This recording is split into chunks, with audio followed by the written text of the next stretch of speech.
Ladies and gentlemen, welcome to another edition of the Titletown Lounge. I am your host, Rhino. You can find me on Twitter at Sports Talk Rhino. Of course, I am joined by my esteemed colleague, Brandon. You can find him on Twitter at Wisco_Brandon. And of course, you can follow the page on Twitter, the pod on Twitter at Titletown Lounge. And of course, we are brought to you by One Call Technology, one of the industry leaders in telecom communications for your business. They are the leaders in installation service of business phone systems, telecom carrier management, and high-speed internet. Head on over to One Call's website at onecalltech.com or give them a call at 888-585-8850. It is Brandon and I on today's pod. We are doing a solo show, no guest, but that's okay because the last time we had no guest, things got pretty heated in the comment section. So I'm kind of looking forward to that now. Brandon, what's going on, bud? Happy Sunday. Yeah. Hey, happy Sunday to you. Beautiful weather this weekend out in Wisconsin. A little too warm for my tasting yesterday, but it was a pretty good weekend. If I could just give a quick shout out to my dad, who watches the show every week, and my aunt also. It is their birthdays today, so happy birthday to you guys. Happy birthday, Pops. We had a great time with him at the Brewers game a couple of weekends ago. It was pretty toasty yesterday. It was pretty warm. I think we were down in the Saukville area. The girl had a soccer game and then a birthday party that she went to. So we were enjoying the weather. I like the warm. We discussed this on the podcast, on the On Point discussion. I love the heat. I work outside in the cold too damn much to complain about heat. So I think it got up to about 86 Saturday. It was warm. It was humid. It was too. Beautiful. Yeah, beautiful. And it was the perfect day for a clutch Bucks victory, man. How about that damn game on Saturday? Yeah, there was a couple moments in that game. And if you're following me on Twitter, you probably know how I felt about the referee officiating that basketball game. The great thing about it was watching that game, seeing about 5,000 fans down at the Deer District yesterday, cheering as Chris Middleton hit that clutch shot.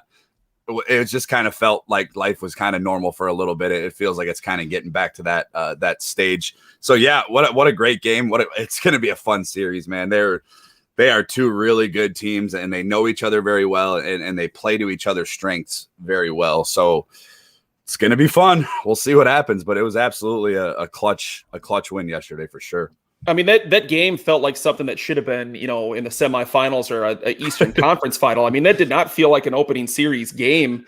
Yeah. So pretty awesome stuff to see in the first round. We've got a great show for you guys. Like I said, it is only me and Brandon today, but we do have a great lineup of material. We're going to start with Reggie White. Now, there was a tweet that was circulating around the Twitter sphere, I believe it was earlier in the week, about who do you remember Reggie White the most with? Do you remember him as a Philadelphia Eagle, or do you remember him as a Green Bay Packer? Now, obviously, there are arguments to be made on both sides of the spectrum with Reggie White and who you would remember him most by. Obviously, people in the Philadelphia area are going to remember him as an Eagle. Us being the biased homers that we are, we're going to remember him as a Packer. So what we're going to do is we're going to make the argument on both sides of that spectrum and discuss who he's most remembered by. Now, obviously, if you're talking statistically, there really is no argument that he's going to be remembered as a Philadelphia Eagle. His stretch with the Eagles from 85 until 92 is arguably, and to be honest with you, I don't think you can actually make the argument. It's probably the most dominant stretch by a defensive end in NFL history. By 124 sacks, 87 Defensive Player of the Year. He was a 6-time All-Pro, 7-time Pro Bowler, 124 sacks in 8 seasons. And just to put that in perspective, it would take Aaron Donald having a season of 39 sacks this year to tie Reggie White for the most in an 8-year stretch to begin their career. Guys like J.J. White and Bruce Smith only had 92. Some of the best pass rushers that you've heard of or seen don't even come close to Reggie White's production in his first 8 years in Philadelphia. But if we're talking about what we remember him by the most, and Brandon, I'm going to let you jump in on this one because you and I discussed this earlier in the week. Mm-hmm. That's going to be his off-the-field contributions. And go ahead and touch on those, Brandon. Yeah, I think when you're looking at it and you look at the numbers, and you're absolutely right. You're talking about, I mean, first off, can you imagine if he didn't play in the USFL for 2 years prior to getting to the NFL? I think his numbers, obviously, he had almost 24 sacks in only 2 seasons in the USFL. You touched on it before, Rhino. You're absolutely right. I mean, eight seasons with the Eagles, 124 sacks. With Green Bay, 6 seasons, 68.5 sacks. people got to understand too, just how dominant that was in that era. This was not a passing league. This was not a like we're seeing now, Patrick Mahomes, Aaron Rodgers dropping back 40 to 50 times a game. I mean, this was a run heavy NFL in the early 90s. But what goes up, what goes under the rug a lot with Reggie White and the signing coming to Green Bay is it changed the NFL layout. And now, late February 1993, Reggie White actually had filed a lawsuit with the NFL and the NFLPA. Judge David Doty approved the what's the word I'm looking for? It was a class action lawsuit. Class action lawsuit, which ended, over a 20-year struggle with the NFL. And with that lawsuit, obviously, you got free agency. But also what came with that was the NFL draft went from 12 rounds to 7 rounds, which is what we know now. Tampering rules, there was no tampering rules prior. That changed. Salary cap, existed, previously before. It did not prior to 1993. And the franchise tag was implemented. So, yes, numbers-wise, he lies with, his numbers are, better with Philly. He played more seasons with Philly. But while he was in Green Bay, he came to Green Bay, it completely changed the look of the NFL. I mean, what we know now, prior to that, Reggie White signing in 1993, we would have never have known what the NFL is to what it is to it now.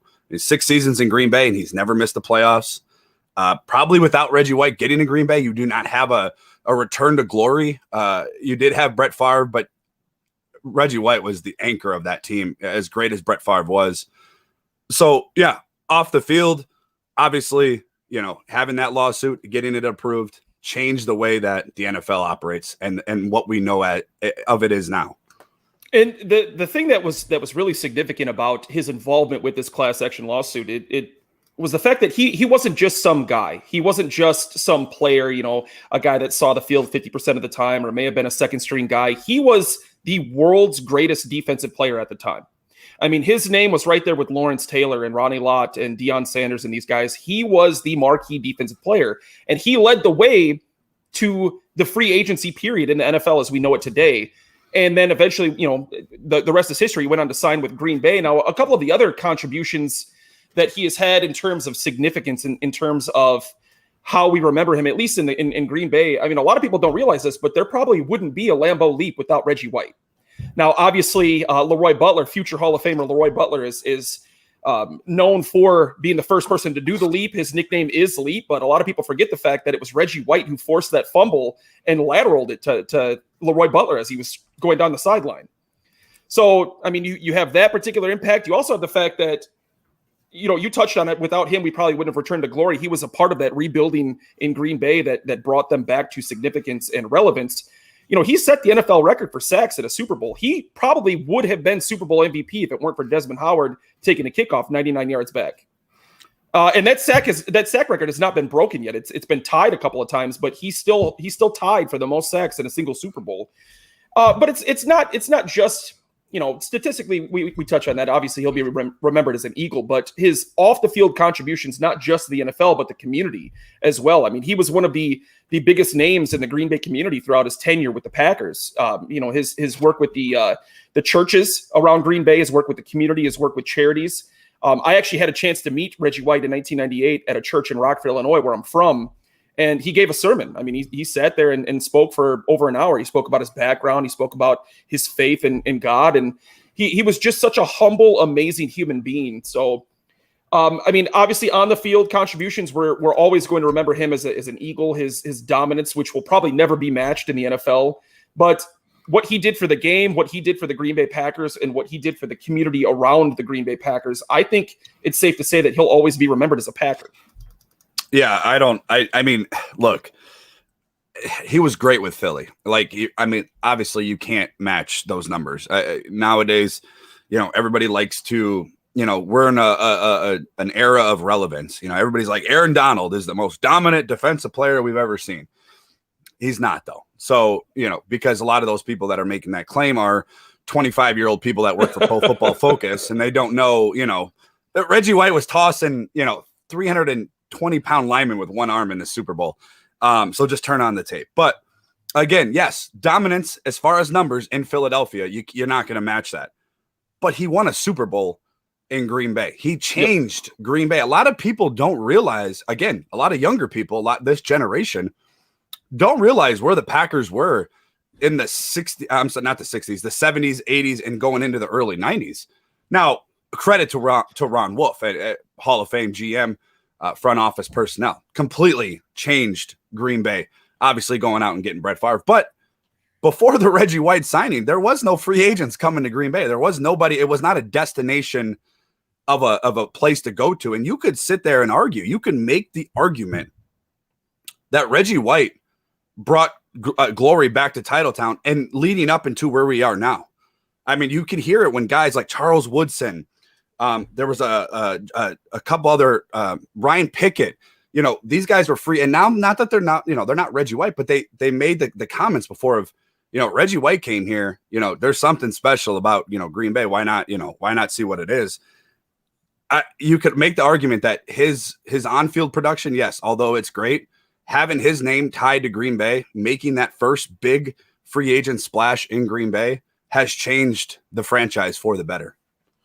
But one of my favorite stories of all time was, after the whole class action lawsuit period and when the judge settled in the lawsuit's favor, the media was asking him, who are you going to sign with? Where are you going to go? And he kept saying, I'm waiting for a sign from God. God will tell me, God will talk to me. And Mike Holmgren picked up the phone and called Reggie White, left him a voicemail. He said, Reggie, this is God. I want you to play for the Green Bay Packers. And a couple days later, he ends up signing. That's one of my all-time favorite stories. But you're absolutely right. You hit the nail on the head. I mean, it's really hard to think that, Brett Favre obviously led the way. He paved the path for the Green Bay Packers to get back to glory. But if it was not for Reggie White, they probably don't get to where they are. And they very well could not be where they're at right now today, even 30 years later. So Reggie White, significant impact on the franchise in terms of what he brought to the NFL and obviously what he brought to the defensive side of the ball in Green Bay. So, I mean, it's easier for us to say that he'll always be remembered as a Packer, but, speaking unbiasedly, what he did for the Packers is far more greater than what he ever did for the Eagles. Yes, he had great statistics with the Eagles, but his impact with Green Bay, I think, is significantly higher. And you talked about it a little bit ago with the churches. I mean, all around Green Bay, all around Milwaukee. I mean, him and Leroy Butler, both guys that, are not afraid to tell you their belief in a higher power. And I mean, Reggie White led that charge. And even with that team, you got to remember too, guys, Brett Favre was a wild kid back in 1992, 1993, going into that Super Bowl run with the 96 and then obviously back into the Super Bowl in 97. Having a guy like Reggie White on that team meant a lot, not only for the franchise, but also for the younger players on that team. And it's crazy how much the game has changed, because you're talking about, there was a bidding war in 1993 for Reggie White between the Redskins, Niners, and Packers. And he ended up settling with I wouldn't say settling, but signing with the Packers at that time was breaking money. 4 years, $17 million. I mean, there's kickers that make that money now. Yeah. You can see where the NFL has gone, but it's guys like Reggie White that are the reason why that is. I mean, that lawsuit was monumental for the NFL and the NFLPA. Yeah, I 100% agree. And his leadership is unparalleled. I mean, his voice and his stature in the locker room, I really think it's what helped a lot of those younger guys, especially Brett Favre in his wild days back then, really settle down, really focus, and really get on track to becoming one of the better franchises of the entire 90s. So yeah, I'd like to say that Reggie White will forever be remembered as a Packer with his contributions on and off the field. Moving on, a little bit off topic in terms of news for the Packers. We're going to discuss tailgating traditions. We do have a tailgate coming up ourselves. We will be at the Packers-Steelers game. We'll be doing a live show from wherever we can. We're going to have to research that first, but we will be doing a live show at the game at our tailgate spot. So I go to the home opener here, and obviously I didn't get to go in 2020, but I tend to flip-flop back and forth between tailgating and bar hopping. So, 1 year, because we stay at the Best Western, which is right next to the Resch Center and right across from the practice facility. So, 1 year we'll just kind of get up, we'll bar hop around Stadium View and Doozies, the bar, D2. But other years we set up tailgating, and I go all out with tailgating. I mean, the tailgate we had at the Brewers game was awesome, but Yeah. For a Packers game, I go all out, chairs, tents, coolers, grills. One year we had a TV going because it was a Sunday night game and we were watching the noon games on the local channels. What is your tailgating tradition? What do you like doing when you tailgate? So, yeah, the baseball games are a little bit different than football games, only because Matt drops in the comment, Matt Froelich. Hey, Matt, what's up? Good morning, man. Thanks for hopping on. Brewer games are a little bit different because there's 81 games every, at AmFam Field. So it's not always a get everything to that location. Lambeau's a little bit different. I haven't tailgated at Lambeau. The last time I tailgated at Lambeau, now keep in mind, I just moved back home 2 summers ago. So obviously last year with COVID, there was no COVID or no games, no tailgating. Usually it's an all out adventure. Now I tailgated, my best tailgate story was actually from the BP parking lot across the street from the Don Hudson Center.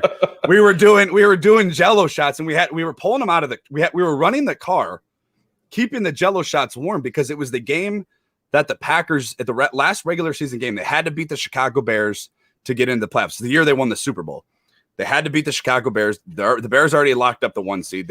Wasn't that like a 10-3 game? It was a 10-3 game, and it was it was -4. It was like January 4th. It was absolutely miserable. I remember being layered up. I almost got arrested, as I usually do at Packer Bear. If I'm around any Bears fans, I usually tend to get a little rowdy. But so yeah, it's an all-out adventure. You talking about? We went up. I believe we stayed in a hotel. I forgot what hotel. It's so much has changed with Green Bay too. This was a decade ago. Even in just 10 years. Yeah. So you're talking 3 years ago. Lambeau's just completely changed. But you got to go all out. That's the fun of Lambeau. 2 years ago, I actually got the pleasure, and shout out to my wonderful, beautiful girlfriend Denise. She got through her connections. She knows like everybody, but I actually got to go on the field to hold the flag for the national anthem. So me and Aaron Rodgers are like 10 feet apart.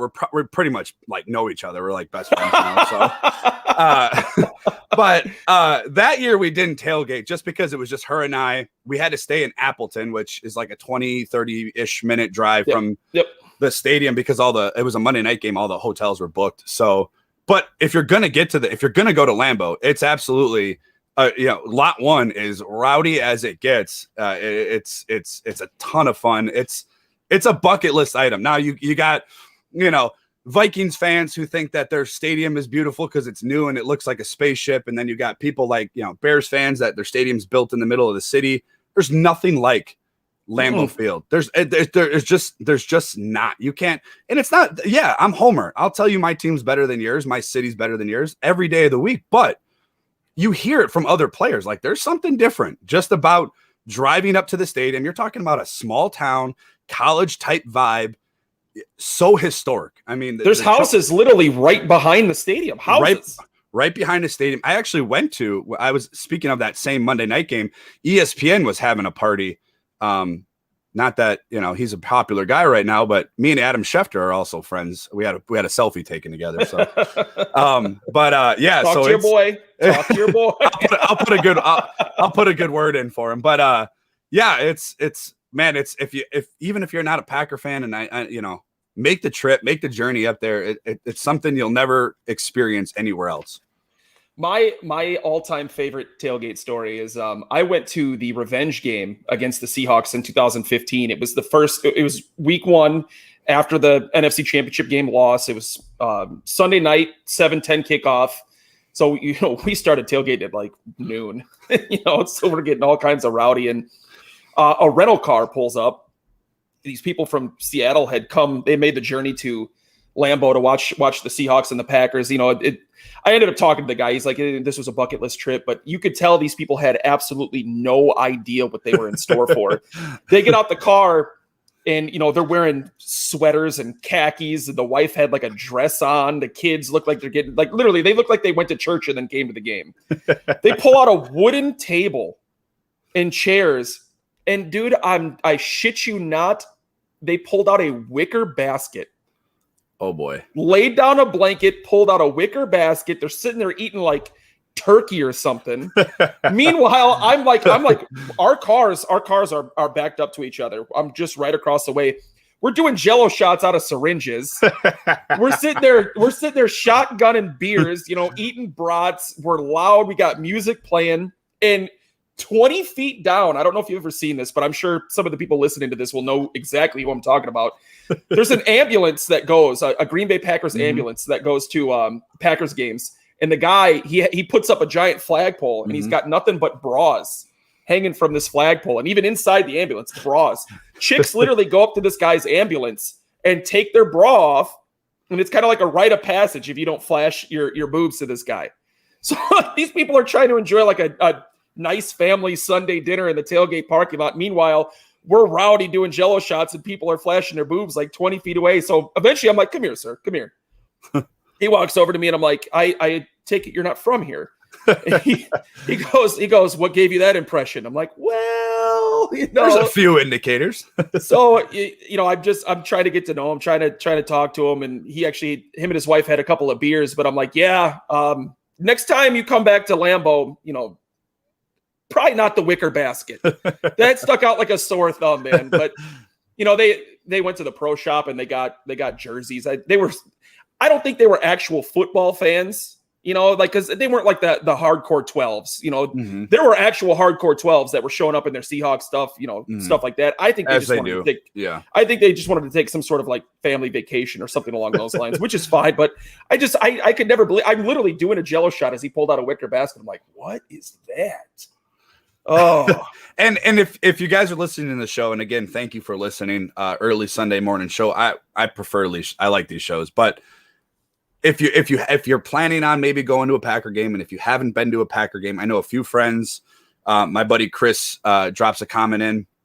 He's talking about coming up to Lambeau. He's never been to a Packer game. He's a Giants fan, but it's not a game day experience. If you go there for the morning of the game and to watch the game and to tailgate, you're not getting the full experience. You're gonna miss a lot. If you can financially, you can financially do it.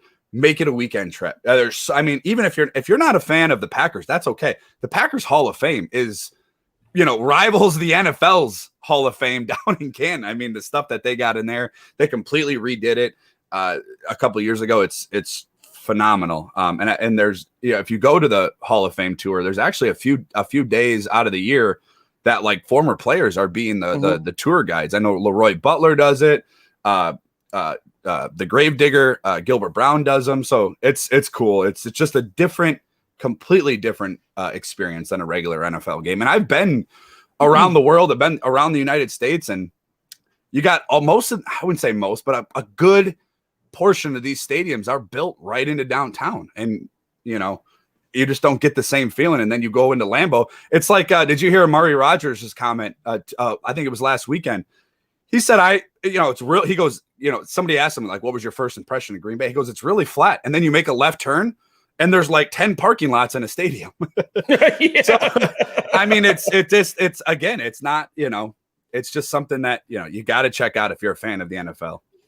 And of course, the stadium tour is phenomenal as well. You get to go through, pretty much the entire stadium, and it ends on the field. Unfortunately, you can't walk on the field, but you at least get to walk alongside Lambeau Field. And when I go up to opening day, I always go up on Saturday. There's a lot of stuff going on around the bars. There's live bands. There's, of course, obviously drinking, but a lot of former players show up at these bars on Saturday before a home game. I've met Gilbert Brown, William Henderson, my all-time favorite player as a child, Ryan Grant, Ahmad Green. A lot of these guys will show up. They'll do an autograph signing. They'll hang out. And they're really good people. They understand that Green Bay is a community. It's not just a stadium with a franchise. It's a community. Green Bay is the Packers now. Without the Packers, Green Bay would be one of those little tiny dots on the map. Green Bay is one of the larger dots on the map now because of the Packers. And you're talking about it's definitely a community. Go ahead. You're talking about guys that have ran into Jordy Nelson, Randall Cobb, Aaron Rodgers at Festival Foods, at Quick Trip. If I run an Aaron Rodgers at Quick Trip, I'll probably wet myself. You know what I mean? But like, if if you live up in Green Bay, it's just like, hey, Aaron, how's it going? How's whatever. And it's just, again, it's just different. And You'll see it right when you get up to Green Bay. You get off the highway. I forgot what exit exactly it is. Lombardi Avenue.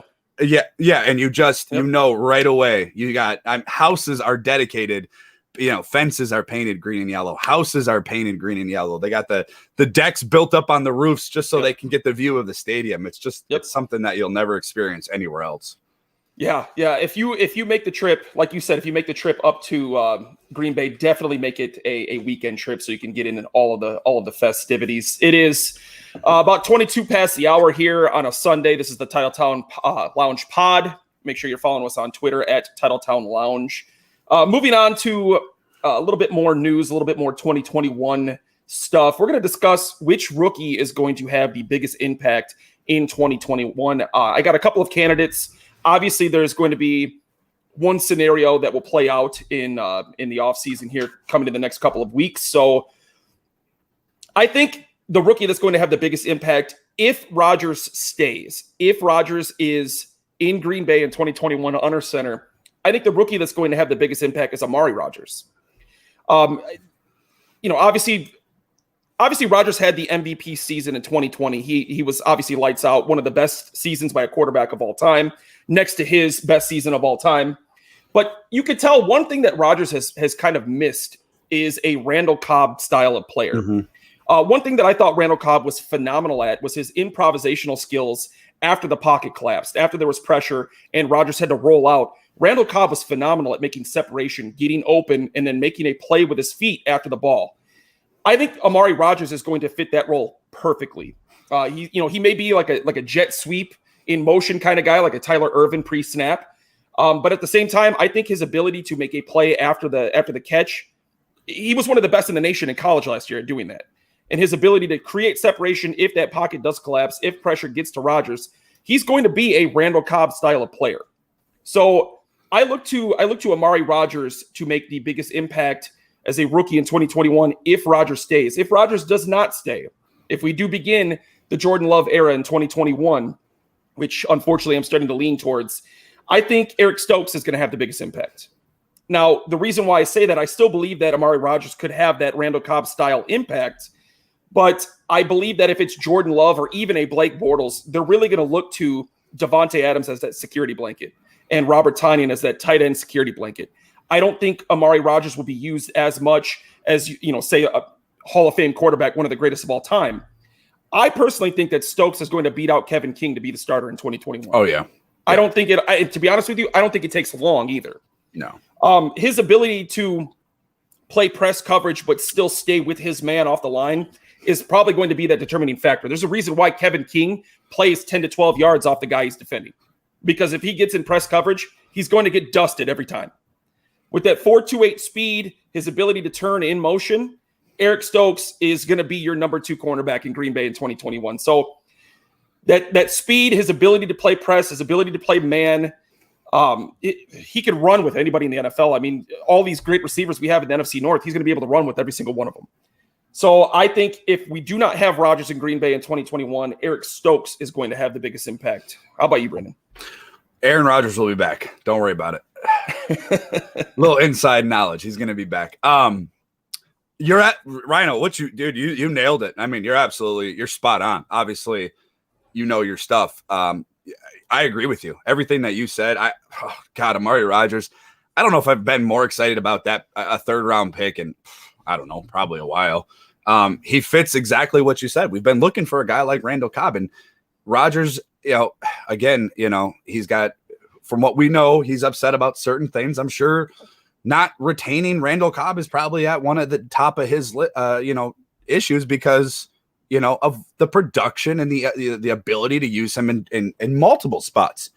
So you're right. I agree with everything you said. I love the Eric Stokes pick. I wasn't crazy about it the night of the draft because I was looking for, again, God, I hate that the Bears had such a good draft. I wanted Tevin Jenkins, to play right tackle. Obviously, they need a right tackle, or maybe they don't. I don't know. But so I wasn't big on it, but I love the pick.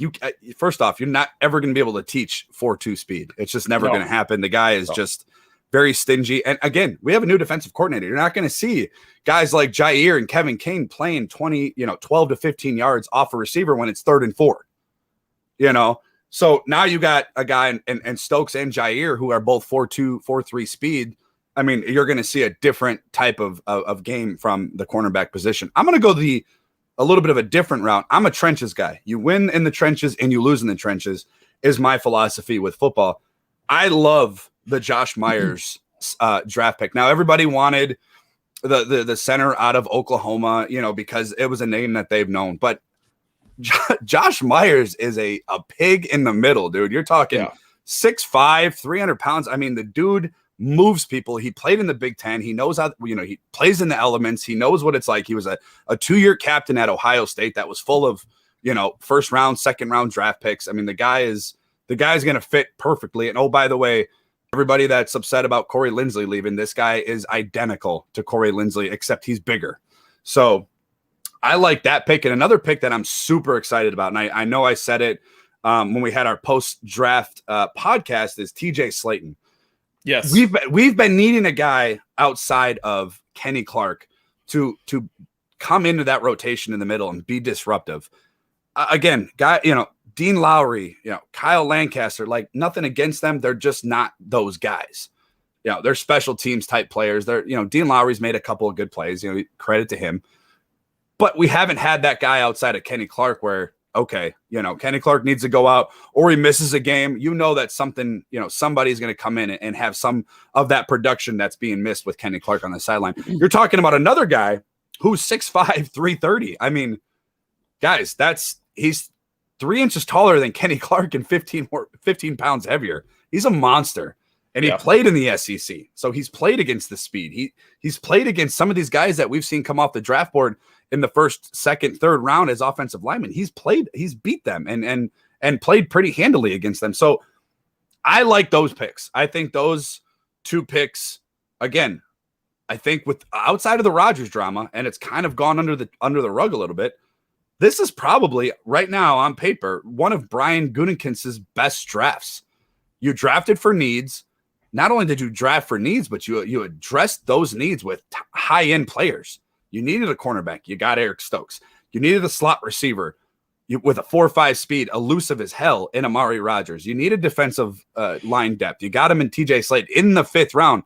And Kylan Hill in the 7th round, I'm going to tell you right now, watch out for that one because that guy's sneaky good. Very, very good. He was hurt last year. That pick might also be one of those where, come training camp, come a few weeks into the season, we're like, who is this guy again? Because he's pretty good. And Noah, I see you in the comments. Don't act like I don't see you. Stop with the Blake Bortles comments. Stop with the Jordan Love. Aaron Rodgers is going to be back. Just worry about your misery in New Orleans, please. I'm gonna get to Noah here in a minute, but I will go on paper right now as saying that this is Brian Gutekunst's best draft. I think you have 4, potentially 5 guys that are not only going to be playing significant snaps, could be starting by the end of the season. I love the Josh Myers pick. I had him slated to the Packers in the 3rd round, actually, in our mock special that we did a week before the draft. I think he is. I mean, we all know that the center position in Green Bay has been plug and play over the last probably 12 to 13 years outside of Jeff Saturday. So he should obviously hit the ground running at that position, but he is a mountain of a man. He is going to move people. 6'5", 315, 320. He's going to move people. And that is a very important position because you need to have that chemistry with 12 if he's going to be under center, or you need to develop that chemistry with Love if he's going to take over in 2021. I agree with the Slayton pick. I think that interior defensive line was probably one of the more important positions going into the 2021 draft for the Packers. I made this argument with a couple people on Facebook. I'm a part of a lot of the Packers groups on Facebook. There were people that were saying, we need a middle linebacker in the 1st round. Let's trade up and get a middle linebacker. And I'm like, we've got 2 pretty decent young middle linebackers right now. Well, no, we need an all-pro middle linebacker. You're not going to win a Super Bowl without that. It's like, well, let's think about that for a second. Outside of Kenny Clark, I mean, obviously, we know their names. We're diehard Packer fans, but they were pretty much nobodies at defensive line for the Packers. If you can't stop linemen from getting to the 2nd level and making those blocks 8, 9 yards upfield, your middle linebackers aren't going to have a good day. It starts in the trenches, and then it progresses past that once the ball is snapped. You got a guy in there that's 6'5", 310 pounds, eating people alive next to Kenny Clark. your middle linebackers are going to have a field day. They're going to be making plays on the ball every snap. So I love the Slayton pick as well. You made a really good point there. He should make an impact. I don't think he should get significant snaps. He may not be a day one starter, but he should get significant snaps. He'll be in the rotation. He'll be a first and second down when Clark is out, when Clark comes back in for third down if he needs rest. So I can see him making a pretty big impact. And Kylan Hill is going to be a problem. Obviously if Aaron Jones or if A.J. Dillon go down with an injury, he's going to be right there. But I think he's got a lot of potential, especially as a 7th round pick. That's a guy that probably had 3rd or 4th round talent that dropped in the draft because of an injury. So I really do like that pick. I don't think he'll have a significant impact in 2021, but I think a couple years down the road, he'll be a guy that pops up and could be running back 2 behind A.J. Dillon once Aaron Jones leaves. So, it's obviously this particular conversation is all going to come down to, is Rodgers staying? Is Rodgers not staying? Amari Rogers is obviously going to have a much better rookie season with Aaron Rodgers under center. I don't think he's as impactful with Jordan Love or Blake Bortles, but I get that's yet to be determined. We do have Aaron Rodgers coming on the Kenny Mayne show tomorrow. Whether or not he's going to discuss the drama going on in Green Bay is yet to be determined. But I think Kenny Mayne is going to hit him with a couple hard-hitting questions. So we should at least get an idea as to what's going on. I would love it if he just came on Kenny Mayne's show and was like, "Hey man, I'm coming back. I don't know what the hell your guys' problem is, but I'll be the quarterback there." We've seen him before come on. We're looking for Aaron Rodgers, comments and quotes, and he usually goes to guys that he, number 1, likes and number 2, trusts. Yep. So, Pat McAfee, obviously, Kenny Mayne, he's appeared on his show on SportsCenter multiple times. So, yeah, I think we're going to probably get a little bit of clarification. I don't see how we don't. It's the number 1 story in the NFL right now. But to kind of hit back on the draft point and real quick with the people and the fans that are clamoring for middle linebackers, the days of the NFL of the Ray Lewis and Brian Urlacher, the days are gone. Like, I'm sorry, but they're gone. They're switching the defense. The defense is playing a totally different game. It's a more pass-heavy NFL, like I stated earlier. Now, again, new defensive coordinator. Everybody loved Brandon Staley in L.A. Joe Barry's a branch off that tree coming to Green Bay as a new defensive coordinator. Brandon Staley didn't put any stock into middle linebackers in that LA defense. They had a top 5 defense, and they did not have a Pro Bowl middle linebacker. It's all about the guys up front and what you're doing on the backside. It's all about pressure in this NFL. You don't need, first off, Kamal Martin and Chris Barnes are going to be good. They're rookies last year. I mean, they're your 4.5 speed at the middle. They'll be fine. Like you said, you need meat in the middle or meat up front to take on those blocks. If a guard or a tackle is getting to the second level, of course they're going to take care of the middle line. I mean, that's just what it is. You got to have guys up front to eat those blocks. So you'll see a different defense this year. Honestly, you hit it perfectly. The middle linebacker position is no longer the marquee defensive position. It's the middle linebacker is not the quarterback of the defense like it was in the early 2000s, late 90s. Your outside linebacker is really your marquee defensive position. Your Zadarius Smith, your JJ Watt's a defensive end, but you understand where I'm getting pressure, at with that. Yeah. Pressure. Yeah. That's the leader of your defense now is the outside linebacker. You don't need an all-pro Hall of Fame style of middle linebacker to have a decent defense. I think these young guys are going to be phenomenal with better defensive line play. And that's where I would say that was probably the second biggest need for the defense. Outside of cornerback, it was interior defensive line play. And once they get that taken care of, you're going to see much better middle linebacker play, obviously. And everybody was mad at last year's draft. I mean, and rightfully so. Whatever you feel about last year's draft, no offense to anybody that, is knocking the Packers draft last year. Anybody that you draft in that first round does not win the Super Bowl or get you to the Super Bowl last year. I mean, it's just, they don't. Yes, we could sit here and talk about, if we had, a receiver or a linebacker. Who was the linebacker out of LSU? Patrick Queen that they wanted. Yeah, he was one of the last ranked middle linebackers in the NFL last year. There's just no value on middle linebackers. And it's not just in Green Bay. Like, teams around the NFL are not valuing middle linebackers. What happened to Patrick Willis? Completely fell off. Remember how dominant he was in the early 2010 era? Gone. Not even in the NFL anymore. Just retired. I mean, it's just, there's no value on it anymore. Same with Luke Kuechly. Right. Exactly. as great as they are, don't get me wrong, I would love to have an all-pro middle linebacker, but it's not a necessity. I would rather have a guy who's good at decent, sure tackler at middle linebacker and 2 outside edge rushers that are getting to the quarterback. Because when you got a guy dropping back in the NFL, which is the era we're in now, 30 to 50 times a game, what is a middle linebacker going to do? To be honest with you, I don't even know if I could name the best middle linebacker in the NFL right now. It's a good question. That's what I mean, though. You know what I mean? That's exactly where we're at. Yeah. I could name a bunch of outside linebackers, but middle linebackers, I don't think I could do. Moving on to the last topic of the day, and this one I'm pretty excited for. This one should be a pretty good debate. Hopefully, we get some interaction here in the comment section. But if this is Aaron Rodgers' final season in Green Bay, oh God, we're going to compare him to Brett Favre. Now, we came up with this topic, I believe it was Thursday or Friday, and I was like, all right, I'm pretty stoked about this. And I started looking into the things, and it's really weird how two guys that are complete opposite human beings, they couldn't be further apart from each other in terms of personality. It's so strange how they could literally have almost identical careers with the same franchise. I mean, as far as the great statistics are concerned, the Super Bowl championship, the MVPs, the All-Pros, the Pro Bowls, to the nasty divorce, the rookie quarterback controversy, drafting a guy in the first round. It's eerie how they've really had identical careers. Now, it's the same conversation with Reggie White in terms of statistics. They don't really compare a whole lot. Obviously, the yardage is there for Brett Favre. The touchdown passes are there for Brett Favre. But other than that, that's really the only comparable thing. Statistically speaking, Aaron Rodgers is far greater than Brett Favre. But Brett Favre's ability to make a play outside of the pocket, his ability to scramble, his elusiveness is up there with Rodgers. I mean, Brett Favre was really the first guy that made the impossible possible.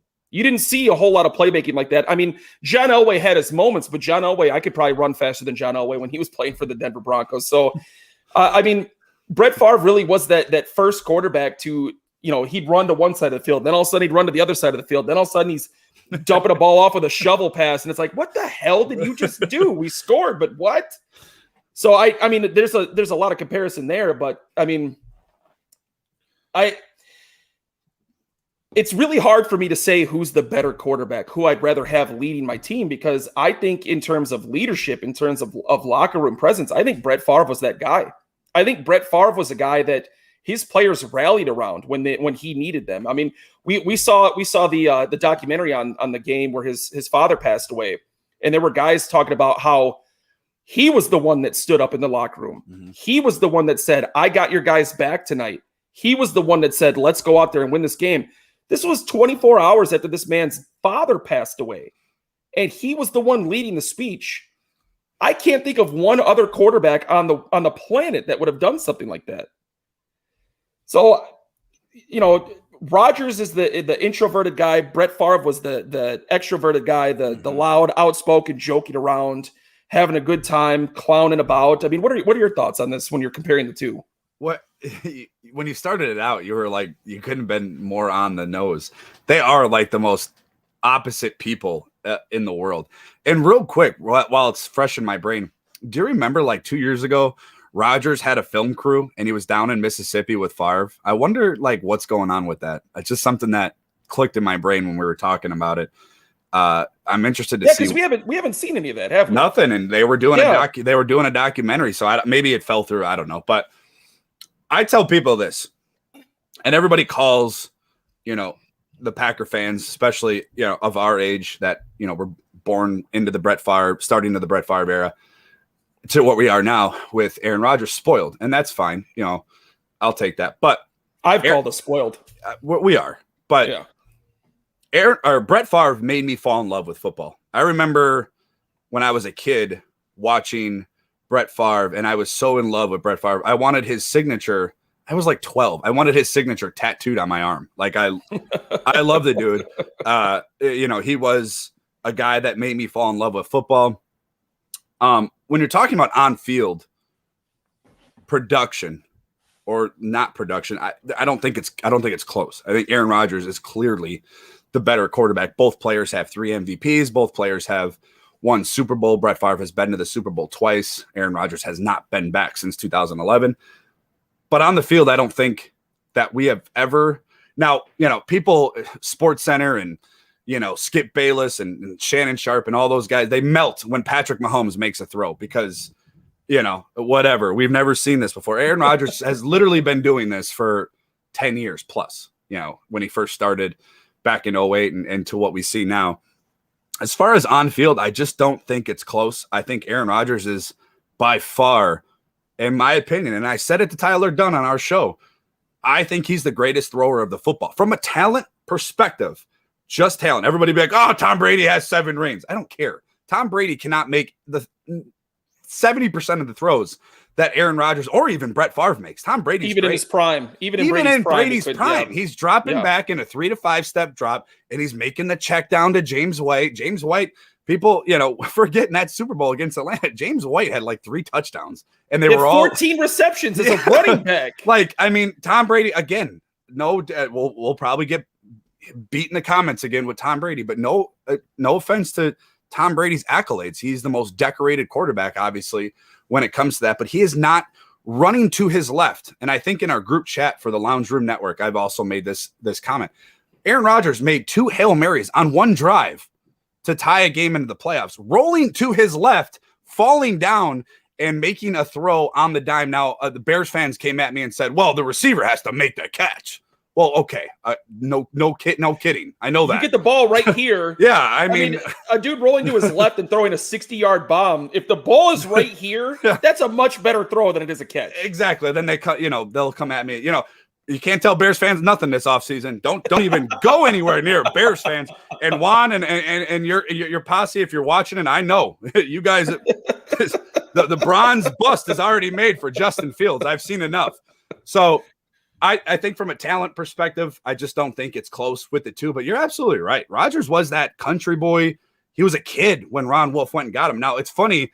Ron Wolf was on 1250 AM, The Fan out of Milwaukee. I was listening to that. Yeah, and he was like, you had to watch Rodgers. Like, you had to get there 3 hours before the game because Jerry Glanville wouldn't put him on the field for warm-ups, with the team. So, he was a wild child, man, in an era where, there wasn't any Twitter or Facebook, and he was kind of roped in with guys with like Leroy Butler and Mark Chmura and Reggie White. And he was that locker room guy. He would go in there and you hear Leroy Butler talk about it. Yeah. He would play spades. He would play dominoes with these guys and he would put on, music that maybe he didn't always listen to be a part of that.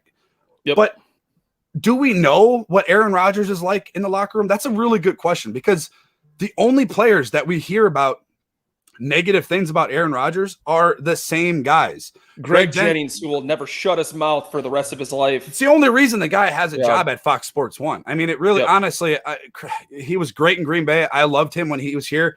I didn't like how he exited Green Bay and how he continues to bash the Green Bay franchise fan base. And Aaron Rodgers, it's the same guys. And everybody knows that. If you want a negative comment about Aaron Rodgers, go to Jermichael Finley or go to Greg Jennings because they're the 2 guys that are so mad that they couldn't pan out in Green Bay, and they're mad that Green Bay didn't want them. So, that's who they're going to go, get comments from. But you hear it repeatedly. Julius Peppers, Charles Woodson, Hall of Fame players talk about how monumental Aaron Rodgers was. Now, he's different. We know that. Everybody that's followed football for a day knows he's a little bit different. But we don't know in that locker room what he is or what he isn't. I mean, I don't know if we have enough. We hear more stories about Favre because now Favre's retired and he's out of the game for, quite some time. So we hear a little bit more of the stories, but I don't disagree with you. I think, we know more about Brett Favre. So we know, who the player he was and the type of person he was. I just don't know if we know enough about Aaron Rodgers in that locker room yet. I don't think Aaron Rodgers is a bad presence in the locker room like we've heard some stories and some articles have been written about. I don't think he's a negative influence on the locker room. I don't think I don't think guys are looking at him with resentment or anger or anything like that. But I don't think he is a positive influence on that locker room either. I mean, you remember after the NFC Championship game in 2010 when they beat the Bears in Chicago, it wasn't Rodgers that was standing up making the speech. It was Charles Woodson. And Charles Woodson was always regarded as the locker room leader during that Super Bowl run. Brett Favre, on the other hand, was that leader in the locker room. I mean, I told that story earlier about the day after his father died and the speech that he made. I'm going to go out on a limb here, and this one might break Packers Twitter, but I'm going to go out on a limb here. Oh God! If you gave me the roster that Green Bay Packers have today, and you told me I had to choose between Aaron Rodgers in his prime or Brett Favre in his prime, I'm going to take Brett Favre in his prime, and here's why. How do I get out of this podcast here? Do I just hit this? Here's why. Obviously, I will never doubt Aaron Rodgers' ability. I do agree with you in the sense that he is the greatest thrower of the football. He is the most talented quarterback that we've ever seen in the NFL. Brett Favre is a better leader than Aaron Rodgers is. In my humble opinion, I think he's a better leader. I think guys rallied around Favre more than guys have rallied around Rodgers. I mean, I think if Brett Favre was going through this drama today, not back in 2008 when, Twitter wasn't really a thing and social media wasn't really that big. I think if Brett Favre was going through this drama today, you would have heard a lot more of the locker room guys speak out and be like, hey, man, this is what's really going on. I stand behind Favre. I'm with Favre the whole way. To be honest with you, I don't know if this drama gets to this point either. Because the drama in 2008 with Favre was Favre wanted to come back. That was the drama. He wanted to come back. And when he was told that you could come back, but you're competing, that's when the divorce got sloppy, I guess. Mm-hmm. Here, they're begging Aaron Rodgers to come back. They've made contract extension offers to him. They have said publicly, we will do anything to get you back. And he's the one that has the problem and hasn't publicly said, I'm coming back yet. That's the difference between the two. And I think that's the difference between the two people is that Brett Favre wanted to be there in the spotlight. He wanted to be the guy. He wanted to be the number one. Aaron Rodgers isn't like that, and that's fine. I respect that. That's who he is. But he doesn't want to be that guy in the spotlight. He doesn't want to be that guy demanding the attention. He wants to be the guy who isn't spoken about. He wants to be the guy that just goes out there, does his job, wins games, and goes home. And, I spoke about this. I had a conversation with a couple friends about who would be remembered the most and who is adored the most in Wisconsin in terms of Rodgers and Favre. I personally think Favre is more adored than Rodgers because he is more relatable than Rodgers is. Yeah. Favre, he was from the South, but he was still a country boy. He was still that redneck guy. He went hunting. He went fishing. He wore the Wranglers. He wore the boots. He was going out to dive bars and drinking the beer and drinking the whiskey and doing shots with people. Aaron Rodgers, on the other hand, and this isn't to speak poorly about Rodgers in the slightest, but I'm not trying to take a knock at him, but Rodgers would rather, be off at an art exhibit or drinking $300 scotch or, hosting Jeopardy, stuff like that. He's a California guy. He lives that California lifestyle, and that is totally okay if that's what he wants to do. There's nothing wrong with that. I think Favre is more adored by the fans than Rodgers is. The older fans, I mean, obviously your young middle 20s are going to remember Rodgers more than they remember Favre, but I got to be honest, that's my take, man. I would probably take a prime Brett Favre on this team right now over a prime Rodgers. Yeah, I couldn't disagree more. Hey, we need that though. We do need that. I am completely on the other end. And again, Favre made me fall in love with football. He made me fall in love with the Packers. It was forced upon by my dad. I didn't have a choice anyway. But growing up watching Brett Favre, it was like it was not could not miss it. So I disagree because I'll tell you why. Aaron Rodgers has had a top 10 defense twice in his career, his whole career. People forget. People forget. Twice in his 16-year career has Aaron Rodgers had a top 10 defense twice. Brett Favre arguably had the best defense, maybe not in the NFL, but probably like in a top 10 defense in the history of the NFL. That 96 defense was absolutely phenomenal. So, again, we can sit here and talk about, Aaron Rodgers in his prime. He's not relatable. Yes, you're absolutely right. He's not as relatable as Brett Favre. Brett Favre will go out there and pound beers. He's fishing. He's hunting. People up in nowhere, Wisconsin, that's what they relate to. I don't think, though, on field, it's just close. I just don't. Brett Favre, as great as he was, as fun as he was, I mean, he's also turned the ball over, more times than any quarterback in the history of the NFL. I mean, it would take Aaron Rodgers like 5 seasons in a row of 50 interceptions to get close to where Brett Favre was. And that's the difference between the two quarterbacks for me. Yes, you're right. Relatable. Absolutely. I totally agree with that. But I mean, when we're talking about winning football games, it gets lost in the shuffle with Tom Brady. Everybody talks about it. It's not just Aaron Rodgers on that football field. He's 1/53rd of a team. It takes guys around him to also do their job. And Brett Favre had that for multiple years.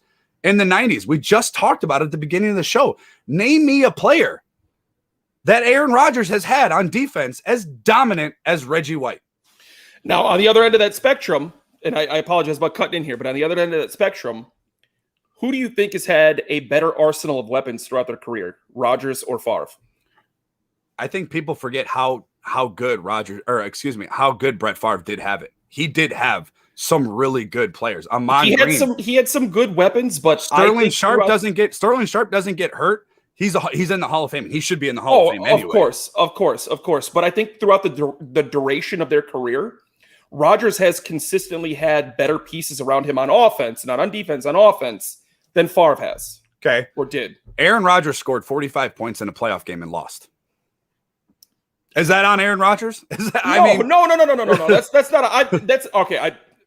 That's not what I'm trying to say. What I'm trying to say is if you gave Brett Favre the complete offensive arsenal that he has now, that Rodgers has now, I think Brett Favre puts up a lot better numbers.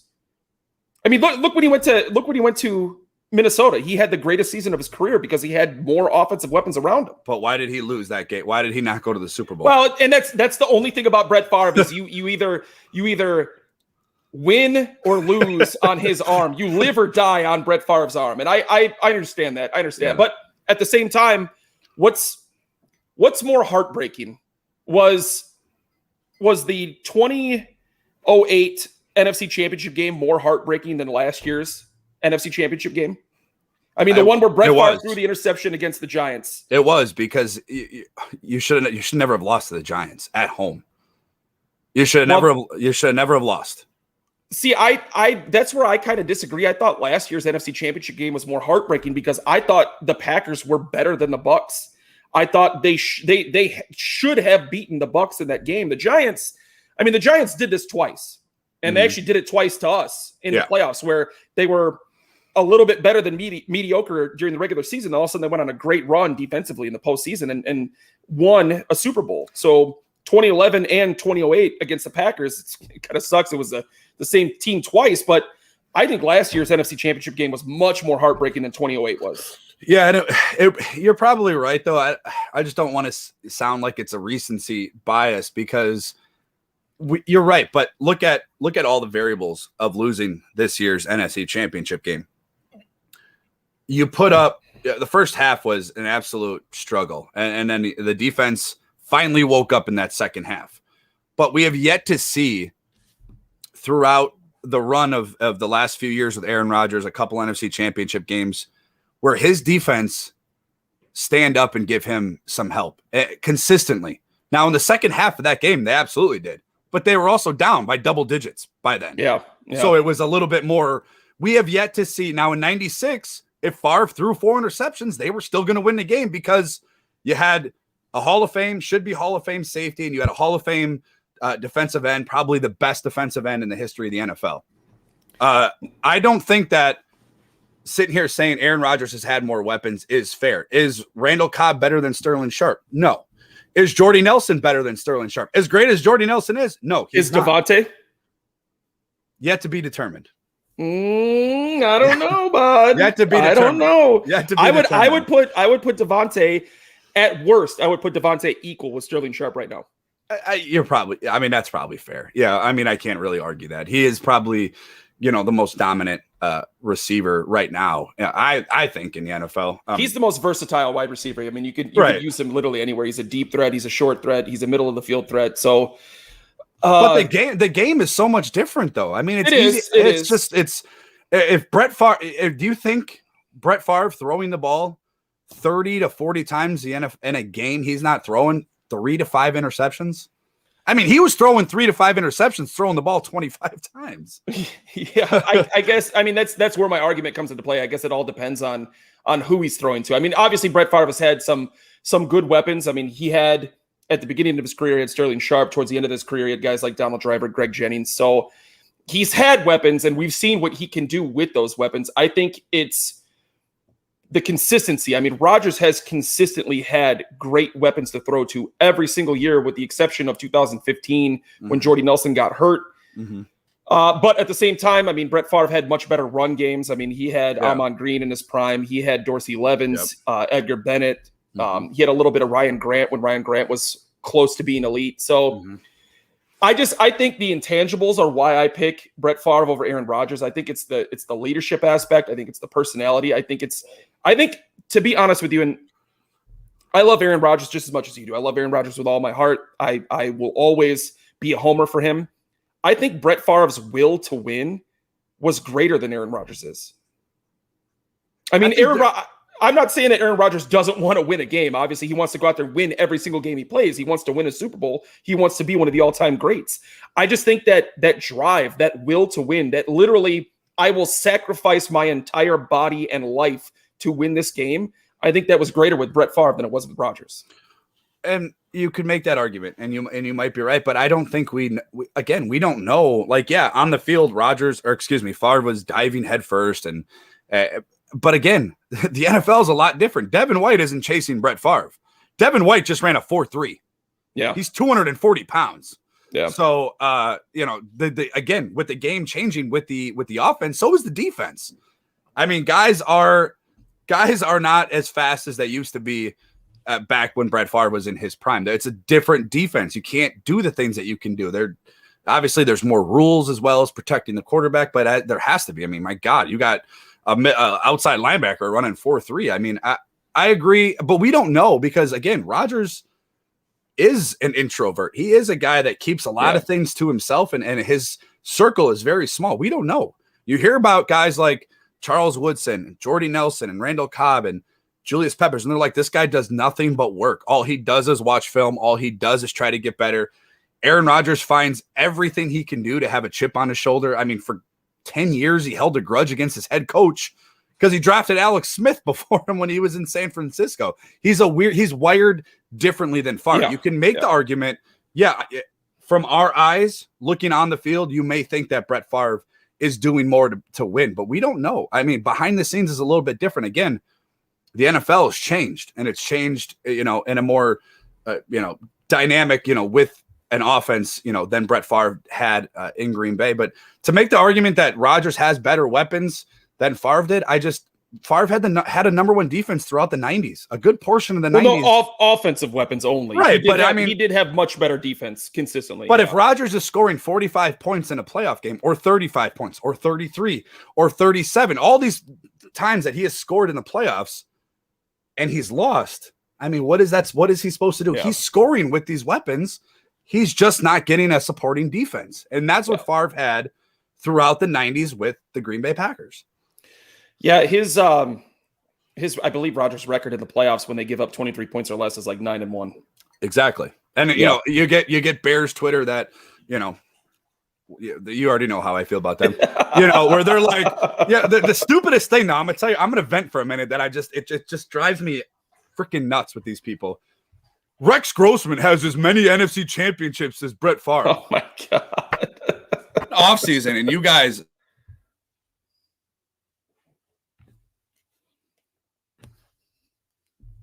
I lost my headphones. Give me a second. I think going forward with both of these players, with Brett Favre and Aaron Rodgers, we've been lucky. I think that we're going forward, Aaron Rodgers will be back. He's going to be back in Green Bay. I don't think for 1 second he's not in Green Bay. I think that it's going to be – we're going to probably find out a little bit starting tomorrow with Kenny Mayne. Again, Aaron Rodgers is jumping on the Kenny Mayne show or Sports Center, whatever they call it now. We'll know what happens with Aaron Rodgers tomorrow. But my opinion, he'll be back in Green Bay. Multiple people.